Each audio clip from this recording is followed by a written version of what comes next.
স্থানীয় নেতাদের সঙ্গে সমন্বয় না করে কেন্দ্র থেকে কমিটি চাপিয়ে দেওয়ার কারণে নির্বাচনের আগে জোরালো আন্দোলন গড়ে তোলা সম্ভব হয়নি বলে দাবি করেছেন চট্টগ্রাম মহানগর বিএনপির সদ্য বিদায়ী আহ্বায়ক ডাক্তার শাহাদাত হোসেন।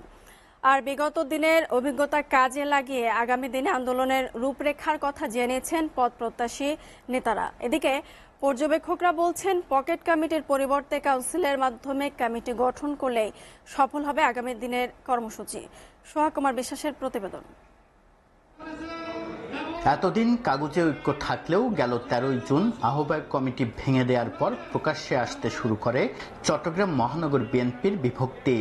রোববার চেয়ারপারসনের সুচিকিৎসা ও রোগ মুক্তি কামনায় কেন্দ্র ঘোষিত কর্মসূচি পালিত হয়েছে 3টি আলাদা আলাদা স্থানে এবং ভিন্ন ভিন্ন ব্যানারে।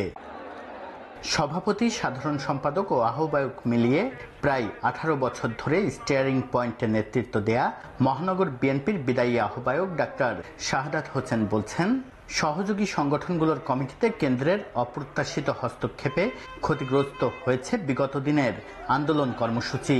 তারপরও দীর্ঘ 18 বছর ভারপ্রাপ্ত চেয়ারম্যানের পেছনে দলকে ঐক্যবদ্ধ রাখতে পারাটাই সাফল্য হিসেবে দেখছেন তিনি।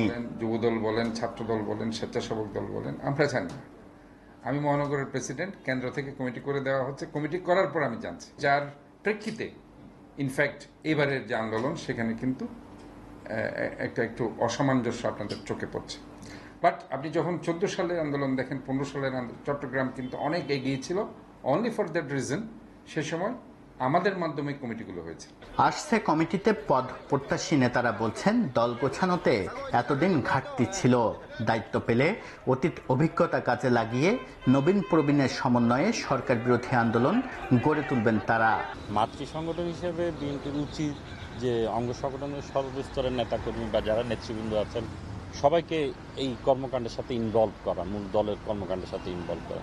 সেখানেও কিছুটা ঘাটতি ছিল হয়তো।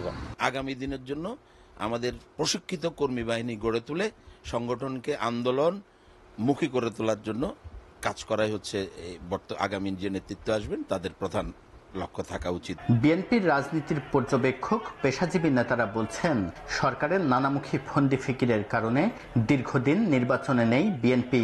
তাই তৃণমূলের সঙ্গে দূরত্ব তৈরি হয়েছে নেতাদের। এই ঘাটতি কমাতে কর্মীদের ভোটে কাউন্সিলের মাধ্যমেই নতুন কমিটি গঠন করা উচিত দলটির। এতে চাঙ্গা হবে মনোবল। 41টা ওয়ার্ড কমিটি এবং 15টা থানা আছে। সেই থানার সভাপতি, সাধারণ সাংগঠনিক কমিটি নিয়েই আমার মনে হয় যে একটা কাউন্সিলরদেরকে নিয়ে কেন্দ্রীয় নেতৃত্বের অধীনে একটা নির্বাচন যদি সুষ্ঠুভাবে করে তাহলেই এখানে আর কোনো ভুল বিচ্যুতি থাকবে না, কারো কোনো অভিযোগ থাকবে না। নানামুখী সংকটের মধ্যেও সক্রিয় মহানগরের 41টি ওয়ার্ড ও 15টি থানা শাখার পূর্ণাঙ্গ কমিটি। তাই চাপিয়ে দেয়া সংস্কৃতির বদলে কাউন্সিলের আয়োজন করা সহজ ও কার্যকর বলেই মনে করেন বিএনপি নেতারা। সোহাগ কুমার বিশ্বাস, এসএটিভি, চট্টগ্রাম।